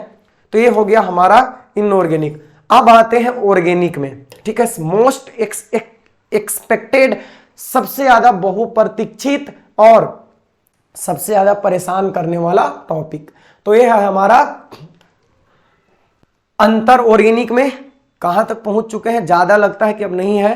तो ऑर्गेनिक में जितने भी अंतर बन सकते हैं वो सारा यहां पे हम लोग डिस्कस कर लेंगे। ठीक है, लास्ट तक एकदम, कहां तक? बहुलक से लेके दैनिक जीवन में रसायन तक जितने भी अंतर हो सकते हैं वो सब कुछ हम लोग करेंगे। ठीक है, चलो देखते हैं। SN1 और SN2 अभिक्रिया बहुत इंपॉर्टेंट है भाई। SN1 और SN2 अभिक्रिया। तो देखो SN1 और SN2 का बात करते हैं। आपको पता है SN1 कितने स्टेप में होगा? SN1 2 स्टेप में होगा, SN2 एक ही स्टेप में होगा। SN1 2 स्टेप में, SN2 एक स्टेप में होगा। ठीक है, SN1 में मध्यवर्ती कार्बोकेटायन बनता है, लेकिन SN2 में संक्रमण अवस्था, ट्रांजिशन स्टेट प्राप्त होता है। ठीक है, SN1 में क्या होता है कि न्यूक्लियोफाइल जो है वो कमजोर न्यूक्लियोफाइल होता है, माइल्ड न्यूक्लियोफाइल होता है, लेकिन SN2 में स्ट्रॉन्ग न्यूक्लियोफाइल का जरूरत पड़ता है। ठीक है, तो चलो एक एक बात इसमें देख लेते हैं क्या क्या है। देखो, प्रथम कोटि के अभिक्रिया का पालन करता है, इसीलिए तो इसका नाम है SN1। SN1 प्रथम कोटि के अभिक्रिया का पालन करता है, लेकिन बच्चों SN2 जो है, SN2 वो सेकेंड ऑर्डर काइनेटिक्स का पालन करता है, द्वितीय कोटि के अभिक्रिया का पालन करता है। यह 2 स्टेप में होता है। SN1 कितने स्टेप में होता है? 2 स्टेप में होता है, लेकिन SN2 एक ही स्टेप में कंप्लीट हो जाता है। रेट पर न्यूक्लियोफाइल का प्रभाव नहीं पड़ता। तो देखो फर्स्ट ऑर्डर है ना, तो जो अभिक्रिया का वेग है सिर्फ उस पर अभिकारक का प्रभाव पड़ता है, न्यूक्लियोफाइल का प्रभाव नहीं पड़ता। यानी इसका जब आप रेट लिखोगे ना तो rate directly proportional only reactant होगा, ठीक है, रिएक्टेंट, न्यूक्लियोफाइल नहीं रहेगा। लेकिन इसका जो आप रेट लिखिएगा इसमें आपका रिएक्टेंट भी रहेगा और साथ में साथ न्यूक्लियोफाइल भी रहेगा, ठीक है। अधिक पोलर सोल्वेंट यानी अधिक ध्रुवीय विलायक रहते हैं तो SN1 होता है, और कम ध्रुवीय विलायक होते हैं तो SN2 होता है, ठीक है। इलेक्ट्रॉनिक फैक्टर अभिक्रिया के वेग को प्रभावित करते हैं। इलेक्ट्रॉनिक फैक्टर माने पॉजिटिव चार्ज ज्यादा है कि कम है, कार्बोकेटायन ज्यादा अस्थाई है कि कम अस्थाई है, ये अभिक्रिया के दर को प्रभावित करते हैं। लेकिन यहां पे अस्टेरिक प्रभाव यानी त्रिविम बाधा अधिक होगा तो अभिक्रिया SN2 का वेग कम होगा, ठीक है। इसमें रीअरेंजमेंट होता है, यानी मान लो सेकेंड 2 डिग्री कार्बोकेटायन बन रहा है और अगर उसमें संभावना है कि 3 डिग्री बन सकता है तो पहले रीअरेंजमेंट के द्वारा 3 डिग्री कार्बोकेटायन बनेगा, ठीक है। लेकिन इसमें रीअरेंजमेंट संभव नहीं है। इसमें रेसेमाइजेशन, ये देखो इंपॉर्टेंट पॉइंट है, इसमें रेशमीकरण पाया जाता है। रेसेमाइजेशन क्या पाया जाता है? रेसेमाइजेशन पाया जाता है। लेकिन इसमें इन्वर्जन पाया जाता है, आपको बताए थे छाते की तरह उलट जाता है, तो इन्वर्जन पाया जाता है, ठीक है। उसके बाद अगर एल्काइल हैलाइड की सक्रियता का बात करें तो SN1 में सबसे ज्यादा कौन रिएक्टिव होगा? बेंजाइल हैलाइड, फिर एलाइल हैलाइड, फिर 3 डिग्री, फिर 2 डिग्री, फिर 1 डिग्री। लेकिन इसमें उल्टा हो जाएगा, सबसे ज्यादा 1 डिग्री, फिर 2 डिग्री, फिर 3 डिग्री, फिर एलाइल और फिर बेंजाइल। तो ये हो गया SN1 और SN2। 2-3 अंतर जो इंपॉर्टेंट है उसको हम याद रख सकते हैं। इसमें SN1 2 स्टेप में, SN2 1 स्टेप में। SN1 में कार्बोकेटायन मध्यवर्ती, SN2 में संक्रमण अवस्था। SN1 में रेशमीकरण होता है, SN2 में इन्वर्जन होता है, प्रतिलोमन होता है, ठीक है। और SN1 में न्यूक्लियोफाइल स्ट्रॉन्ग कमजोर भी रहेगा तो चलेगा, SN2 में स्ट्रॉन्ग होना चाहिए, ठीक है। और SN1 में सॉल्वेंट अधिक पोलर होना चाहिए, SN2 में कम पोलर होना चाहिए। तो इस तरह से SN1 3 डिग्री में ज्यादा होता है, 3 डिग्री कार्बोकेटायन में, 1 डिग्री में सबसे कम, ठीक है। लेकिन SN2 1 डिग्री में सबसे ज्यादा। अब देखो यहां पे है इनेंटियोमर और डाइस्टेरियोमर। इनेंटियोमर और डाइस्टेरियोमर में अंतर पूछ रहा है। इनेंटियोमर और डाइस्टेरियोमर ये कहां मिलेगा? प्रकाशिक समावयवता में, हेलो एल्केन चैप्टर में, ठीक है। इनेंटियोमर और डाइस्टेरियोमर। इनेंटियोमर क्या होते हैं भाई? ये एक दूसरे के non identical, non superimposable mirror image होते हैं। ऐसे मतलब ऐसे देखो, इसका दर्पण प्रतिबिंब हम बनाएंगे, इसका मिरर इमेज मिरर में देखेंगे तो ये ऐसे बनेगा और ये एक दूसरे को ढांक लेगा, एक दूसरे को क्या करेगा? ढांक लेगा। तो इसको बोलते हैं super impossible. Non super impossible का मतलब क्या है? ऐसे एक दूसरे को ढांके नहीं, ठीक है। तो एक दूसरे के नॉन आइडेंटिकल माने एक समान नहीं, या non super impossible mirror image होते हैं, लेकिन ये मिरर इमेज नहीं होते हैं। कौन? डाइस्टेरियोमर मिरर इमेज नहीं होते। इनका भौतिक गुण, 2 इनेंटियोमर का भौतिक गुण आपस में समान होता है, लेकिन डाइस्टेरियोमर का भौतिक गुण आपस में समान नहीं होता है। इन्हें सामान्य विधि से पृथक नहीं किया जा सकता। इनेंटियोमर का भौतिक गुण समान होता है, इसलिए इसे सामान्य फ्रिक्शनल डिस्टिलेशन मेथड से अलग नहीं किया जा सकता, लेकिन इन्हें सामान्य विधियों से पृथक किया जा सकता है। इनके रासायनिक गुण आइडेंटिकल होते हैं, एक समान होते हैं, किनके? इनेंटियोमर के। और इनके रासायनिक गुण डिसिमिलर होते हैं, नॉन आइडेंटिकल होते हैं। इनका ऑप्टिकल रोटेशन समान मात्रा में लेकिन विपरीत दिशा में होता है। इनेंटियोमर का एंगल ऑफ रोटेशन बराबर होता है लेकिन विपरीत दिशा में होता है, और इनका ऑप्टिकल रोटेशन समान या विपरीत दिशा में लेकिन भिन्न भिन्न मात्रा में होता है। समान भी हो सकता है, विपरीत दिशा में भी हो सकता है, लेकिन भिन्न भिन्न मात्रा में होता है, यानी एंगल भी बराबर नहीं होगा। तो ये इनेंटियोमर और डाइस्टेरियोमर का बीच का अंतर है। नेक्स्ट डीएल4 मीसोफॉर्म छोड़ दो, ये उतना इंपॉर्टेंट नहीं है। फिनोल एवं एल्कोहल के बीच का अंतर, ये इंपॉर्टेंट है, इसको याद रखना है। फिनोल और एल्कोहल, तो देखो क्या बात कर सकते हैं हम लोग, फिनोलिक गंध आती है। फिनोल से कैसा गंध, फिनोल का अपना एक गंध आ रहा है जिसको हम लोग फिनोलिक गंध कहते हैं। और एल्कोहल से मीठी गंध आती है। ये भाई दरुआ इसीलिए तो खींच लेता है लोग, ठीक है। अम्लीय तथा क्षारों में घुलकर लवण बनाते हैं, कौन? अम्ल और क्षार में घुलकर लवण बनाते हैं, कौन? फिनोल। फिनोल अम्ल और क्षार में घुलकर साल्ट का निर्माण करते हैं।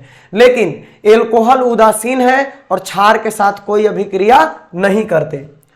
फिनोल का ऑक्सीकरण कराने पे संकर रंगीन उत्पाद बनते हैं, ठीक है। हाइब्रिड कॉम्प्लेक्स का निर्माण, कलर्ड कंपाउंड का निर्माण होता है। लेकिन इसका ऑक्सीकरण कराओगे एल्कोहल का, तो 1 डिग्री का एल्कोहल का ऑक्सीडेशन कराएंगे तो एल्डिहाइड मिलेगा, 2 डिग्री का कराएंगे तो कीटोन मिलेगा, और 3 डिग्री का ऑक्सीडेशन संभव नहीं है। लेकिन फिनोल का करवाएंगे तो कलर्ड कंपाउंड मिलेगा। फिनोल फेरिक क्लोराइड FeCl3 के साथ अभिलाक्षणिक रंग उत्पन्न करते हैं, कलर प्रॉपर्टी दिखाते हैं, कौन? फिनोल। किसके साथ? FeCl3 के साथ। लेकिन ये फेरिक क्लोराइड के साथ अभिक्रिया ही नहीं करते हैं। हैलोजन अम्ल का मतलब हो गया HX, ठीक है। हैलोजन अम्ल के साथ अभिक्रिया नहीं करते, लेकिन एल्कोहल हैलोजन अम्ल के साथ अभिक्रिया करके ROH प्लस HX, तो H2O बाहर और एल्काइल हैलाइड का निर्माण कर लेते हैं, ठीक है। PCl5 के साथ मुख्य रूप से ट्राई एराइल फॉस्फेट का निर्माण करते हैं। ट्राई एराइल फॉस्फेट का निर्माण करते हैं। लेकिन एल्कोहल PCl5 के साथ रिएक्शन करके एल्काइल क्लोराइड बनाते हैं। तो ये एल्कोहल और फिनोल में डिफरेंस था, याद रखना। नेक्स्ट, एल्डिहाइड और कीटोन में अंतर। ये देखो बहुत ज्यादा एग्जाम में पूछा गया है कई बार, एल्डिहाइड और कीटोन में अंतर, ठीक है। तो देखो ये मेन इसका जांच से रिलेटेड हम लोग देखेंगे। जैसे ये है एल्डिहाइड, बोलते बोलते मेरा मुंह सूखने लगा, अब आवाज फंस रहा है, लेकिन जब तक आपका कंप्लीट ना करा दे तब तक रुकेंगे नहीं। देखिए एल्डिहाइड एवं कीटोन में अंतर, तो देखो टॉलेंस अभिकर्मक के साथ अभिक्रिया कराओगे, तो एल्डिहाइड सिल्वर मिरर जांच देते हैं। क्या करते हैं, लिखवाए हम पहले पढ़े भी हैं, सिल्वर मिरर जांच देते हैं। कौन? एल्डिहाइड। किसके साथ? टॉलेंस अभिकर्मक के साथ। लेकिन कीटोन टॉलेंस रिएजेंट के साथ कोई टेस्ट, कोई जांच नहीं देते हैं। फिर उसके बाद फेहलिंग सॉल्यूशन के साथ रिएक्शन करवाएंगे, तो ये CU2O क्यूप्रस ऑक्साइड का लाल भूरा अवक्षेप रेड ब्राउन परसिपिटेट बनाते हैं। लेकिन कीटोन कोई टेस्ट नहीं देते फेहलिंग सॉल्यूशन के साथ, ठीक है। और उसके बाद सिफ रिएजेंट, जिसको सिफ भस्म भी कहते हैं, सिफ भस्म, तो सिफ भस्म के साथ रिएक्शन करके एल्डिहाइड का विलयन जो है गुलाबी रंग का हो जाता है, यानी गुलाबी नशा छा जाता है। लेकिन कीटोन सिफ भस्म के साथ भी कोई रिएक्शन नहीं करते। Reduction with lithium aluminium hydride, अगर लिथियम एल्युमिनियम हाइड्राइड के द्वारा रिडक्शन करवाते हो तो एल्डिहाइड तो रिड्यूस होके 1 डिग्री एल्कोहल बनाता है, लेकिन कीटोन रिड्यूस होके 2 डिग्री एल्कोहल बनाता है। फिर देखो KMnO4 के द्वारा ऑक्सीडेशन करवाएंगे तो आसानी से ही कार्बोक्सिलिक एसिड में परिवर्तित हो जाता है, कौन? एल्डिहाइड। लेकिन कीटोन आसानी से कार्बोक्सिलिक एसिड में कन्वर्ट नहीं होता, मुश्किल से होता है। तो क्या क्या याद रखना है, टॉलेंस रिएजेंट के साथ, टॉलेंस अभिकर्मक के साथ एल्डिहाइड सिल्वर मिरर टेस्ट देता है, कीटोन नहीं देता। फेहलिंग सॉल्यूशन के साथ CU2O का रेड ब्राउन कॉम्प्लेक्स बनाता है, कौन? एल्डिहाइड, कीटोन नहीं बनाता। उसके बाद एल्डिहाइड का रिडक्शन करवाओगे तो 1 डिग्री एल्कोहल मिलेगा, कीटोन का कराओगे तो 2 डिग्री एल्कोहल मिलेगा। तो ये डिफरेंस हो गया एल्डिहाइड और कीटोन में। नेक्स्ट बढ़ा जाए आगे, आरएनए तथा डीएनए में। देखो एकदम बहुत इंपॉर्टेंट वाला है, डीएनए और आरएनए में अंतर। तो ध्यान से सुनो, राइबोन्यूक्लिक अम्ल, पहले तो आरएनए का फुल फॉर्म राइबोन्यूक्लिक अम्ल होता है और डीएनए का क्या होता है, डीऑक्सी राइबोन्यूक्लिक अम्ल होता है, डीऑक्सी राइबोन्यूक्लिक अम्ल। तो आरएनए में उपस्थित पेंटोज शर्करा डी राइबोज होता है, डी राइबोज। आरएनए में कौन सा सुगर होता है, पेंटोज सुगर होता है जिसको डी राइबोज कहते हैं। और डीऑक्सी डीएनए में उपस्थित पेंटोज शर्करा जो होता है D2 डीऑक्सी राइबोज होता है, ठीक है, beta deoxy ribose, beta deoxy ribose होता है डीएनए में। आरएनए में साइटोसिन तथा यूरासिल जैसे पिरिमिडीन बेस तथा ग्वानिन और एडिनिन प्यूरिन बेस पाए जाते हैं। मतलब याद रखना, आरएनए में एडिनिन, गुआनिन, साइटोसिन और यूरासिल होता है, थाइमिन नहीं पाया जाता। लेकिन डीएनए में एडिनिन, गुआनिन, साइटोसिन और थाइमिन पाया जाता है। आरएनए का स्ट्रक्चर जो होता है सिंगल स्ट्रैंड होता है, ठीक है, एकल, और कुंडलित संरचना नहीं होता, उसका जो है डबल हेलिकल स्ट्रक्चर होता है, द्विकुंडलित संरचना होती है, ठीक है। यह पॉलीन्यूक्लियोटाइड की एकल श्रृंखला होती है, एकल श्रृंखला, और इसमें पॉलीन्यूक्लियोटाइड की दोहरी श्रृंखला होती है, वही डबल हेलिकल होता है। यह डीएनए के द्वारा बनता है तथा स्वयं द्विगुणन नहीं करता। यानी आरएनए का निर्माण किससे होता है, डीएनए से होता है, इसमें रेप्लिकेशन नहीं होता। लेकिन डीएनए जो है वो खुद से नए डीएनए का निर्माण करते हैं, अर्थात इनमें रेप्लिकेशन होता है, द्विगुणन कर सकते हैं। इसके अणु अपेक्षाकृत छोटे होते हैं, तो छोड़ दो, कोई इंपॉर्टेंट नहीं है। यह प्रोटीन संश्लेषण को नियंत्रित करता है, कौन, आरएनए। आरएनए का मुख्य काम क्या है, प्रोटीन संश्लेषण में भाग लेना। और डीएनए का मुख्य काम क्या है, संरचना, उपापचय यानी मेटाबॉलिज्म, विभेदीकरण यानी गुणों में, अनुवांशिक गुणों में विभिन्नता, ठीक है, उसके बाद गुणों का एक पीढ़ी से दूसरी पीढ़ी में स्थानांतरण के लिए उत्तरदायी होता है, कौन, डीएनए। यह पादप विषाणु के लिए आवश्यक अनुवांशिक पदार्थ है। विषाणु के लिए आवश्यक अनुवांशिक पदार्थ क्या है, आरएनए है। तो आरएनए विषाणुओं में पाया जाता है, लेकिन यह यूकैरियोटिक कोशिका माने विकसित कोशिकाओं के लिए आवश्यक अनुवांशिक पदार्थ है। प्रोकैरियोटिक अविकसित कोशिका होता है, उसके लिए अनुवांशिक पदार्थ आरएनए है, और यूकैरियोटिक जो विकसित कोशिका होती है उसके लिए आवश्यक अनुवांशिक पदार्थ डीएनए है, ठीक है। अब आवाज मेरा निकलना बंद हो रहा है धीरे धीरे। देखो, रेशेदार प्रोटीन और गोलीय प्रोटीन की बात कर लेते हैं। तो रेशेदार प्रोटीन में क्या होता है, पॉलीपेप्टाइड श्रृंखला एक दूसरे के समानांतर होती है। रेशेदार प्रोटीन में पॉलीपेप्टाइड श्रृंखला एक दूसरे के समानांतर होती है, ऐसे ऐसे समानांतर। लेकिन गोलाकार प्रोटीन में पॉलीपेप्टाइड श्रृंखलाएं कुंडली के रूप में व्यवस्थित होता है, ऐसे मुड़ा हुआ रहता है आपस में। यह धागे के सदृश संरचना है, थ्रेड लाइक स्ट्रक्चर है, और एक गोलाकार संरचना है। रेशेदार प्रोटीन जल में अघुलनशील होता है, लेकिन ग्लोबुलर प्रोटीन जल में घुल जाता है, गोलीय प्रोटीन जल में घुल जाता है। यहां पे देखो, निम्न घनत्व पॉलीथीन और उच्च घनत्व पॉलीथीन, निम्न घनत्व पॉलीथीन और low density polythene, high density polythene. तो योगात्मक बहुलीकरण के द्वारा बनता है या समबहुलक है, और ये रेखीय योगात्मक या श्रृंखला वृद्धि समबहुलक है। पढ़ लेना अपने से इसको, ठीक है। निम्न घनत्व और उच्च घनत्व पॉलीथीन के बारे में दिख नहीं रहा अच्छे से।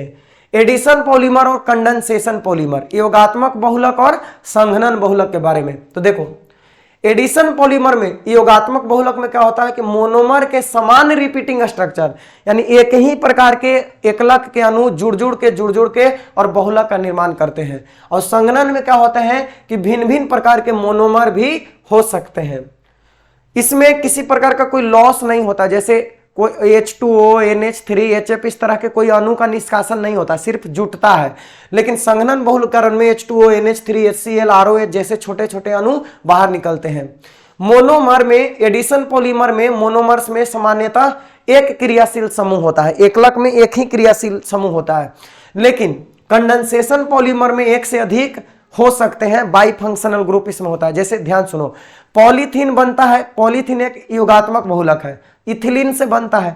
तो इथिलीन में सिर्फ कार्बन कार्बन डबल बॉन्ड के अलावा और कोई भी फंक्शनल ग्रुप नहीं है। लेकिन वही आप नाइलोन बनाओगे, नाइलोन 6,6, तो हेक्सा मिथाइलिन डाइएमीन, और उसके बाद एटीपिक एसिड होता है। तो उसमें अलग अलग तरह के एमीन और कार्बोक्सिलिक एसिड, दो तरह के फंक्शनल ग्रुप दिखाई देते हैं, ठीक है।